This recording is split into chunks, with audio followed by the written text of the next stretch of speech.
Hi, everyone. Thank you for tuning in. This is Real Talk with Coach Sherri.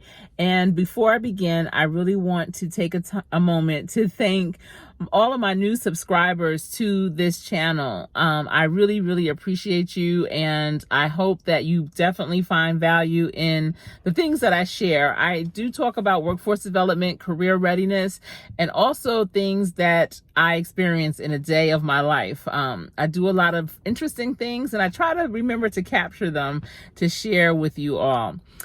Today was the last day of workforce development training that I did for some new hires.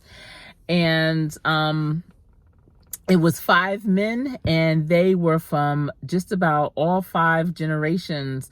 It was one of the first times that I really had all 5 generations in one class. I mean, this is the first time in our country's history that we have 5 different generations working in the workforce. And it's really important that they all work well together, because we are in need of skilled workers. We need all hands on deck. And the training that I did for them, it's essential skills, fundamental skills.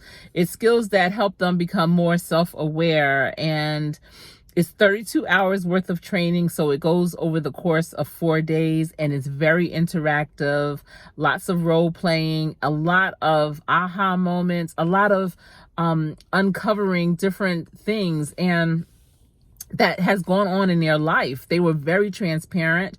They knew that the classroom was a safe place, and they shared freely.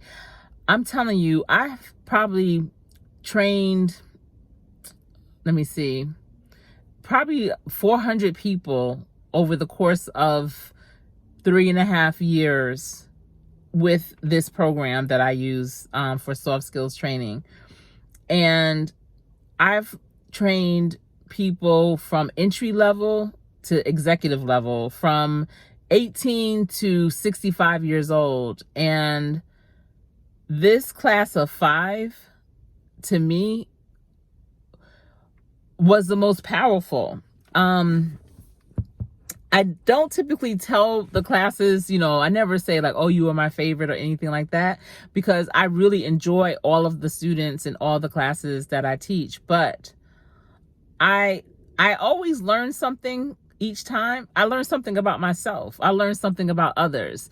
I consider myself to be a self-awareness unicorn, because I feel that I am highly self-aware of myself. And as I go through this journey of life and I encounter different people from different backgrounds and situations and in various environments, I learn more about others. And that really impacts me in terms of my own self-awareness. And I always learn something, like I said, from my participants. The things that they share, the way that they see things, how it impacts them, how it didn't impact them, just how they receive life. I always learn. But this group of 5, I promise you, they had me looking at things and situations that I never even looked at it that way. There was one role play situation, because we have various characters that we go through and talk through during this training. This training is really to either have them reflect on how they respond to things, how they show up to things, or if it's not them personally, it may be someone that they know, so that it's relatable. And there's one character that we go through, and he was incarcerated. He had 2 young children when he went to jail. He wrote to them numerous times.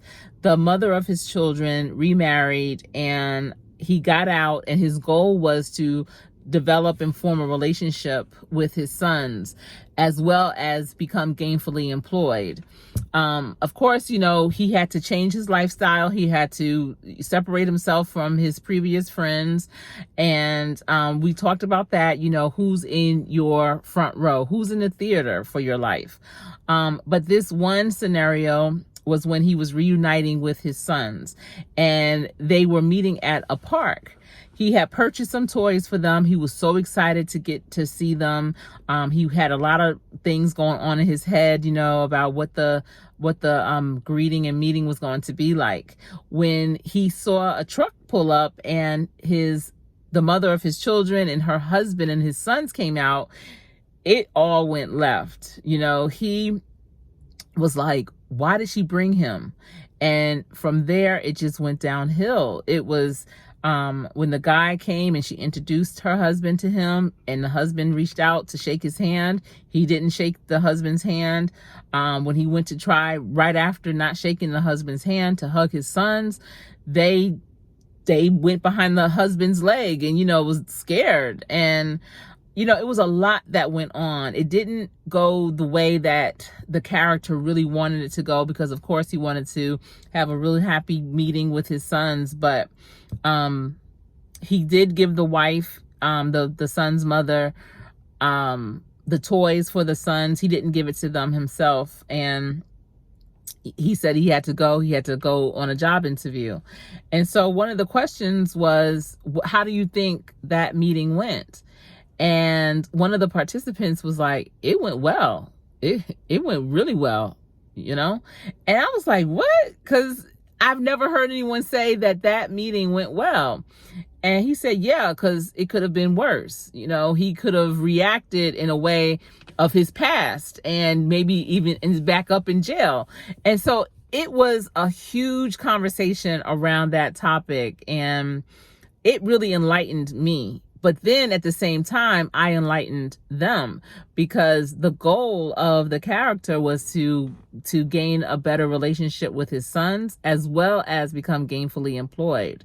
And so his responses to the husband, even though, he didn't prefer to see the husband there with his sons, it didn't help his situation with his sons. It did not encourage his sons to embrace him.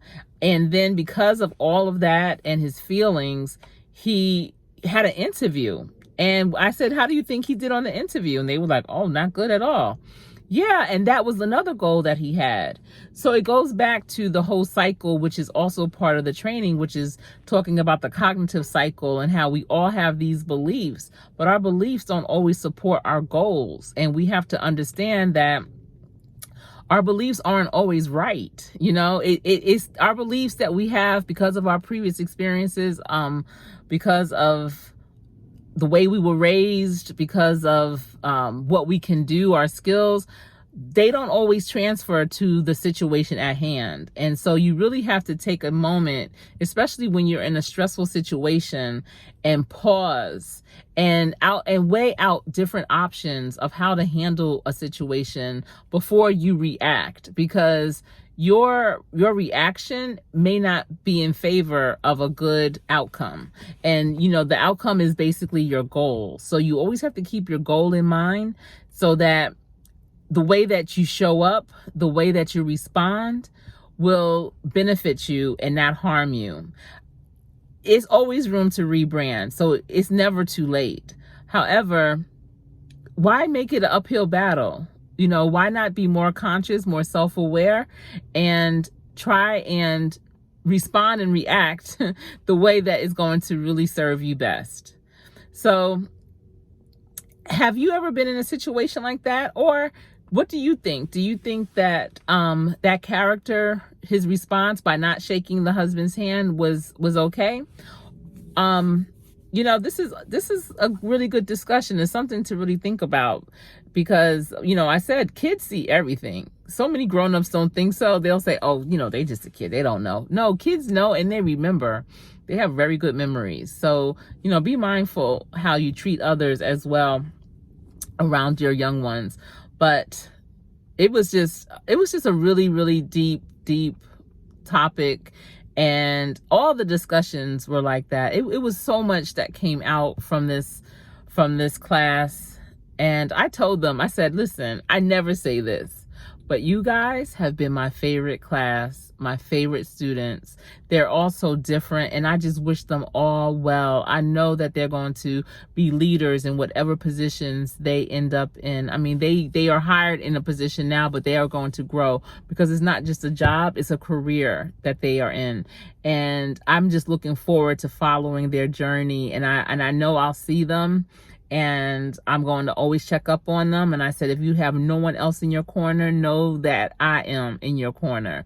So always, consider doing the right thing. Another thing we talked about, options and opinions, or no, options and outcomes. You have options. When you get into a situation, you have options of how you're going to respond.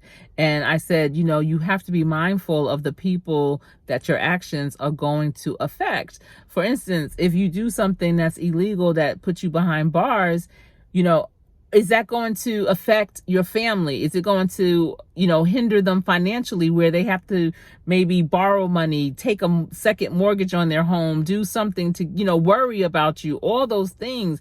So your action is not just about you and that other person. It's also about your loved ones. If you have children, are they going to miss you? They're not going to see you. How is your actions going to affect them? So always keep those other variables in mind as well. Weigh out those options and have a more favorable outcome. So at any rate, I just wanted to come on this evening to share with you that experience. It was so much. I mean, I probably will make a couple of more videos describing exactly, what was revealed and how we worked through it, and how more empowered the students are, the participants. I mean, these are grown men, and they range from age, I want to say about 27 to 62. So I had 5 men from the age of 27 to 62. And I call them the starting 5 because they are a starting 5. They're not the bench warmers. These guys are true, and I'm excited for them. So at any rate, please be sure to leave a comment. If this message resonated with you in any way, please be sure to like this video, share it, and subscribe. I would love for you to join this team. And if you have any questions for me, you can leave them in the comment section as well. In the meantime, I want to thank you for tuning in, because this has been Real Talk with Coach Sherri. And until we speak again, please stay safe.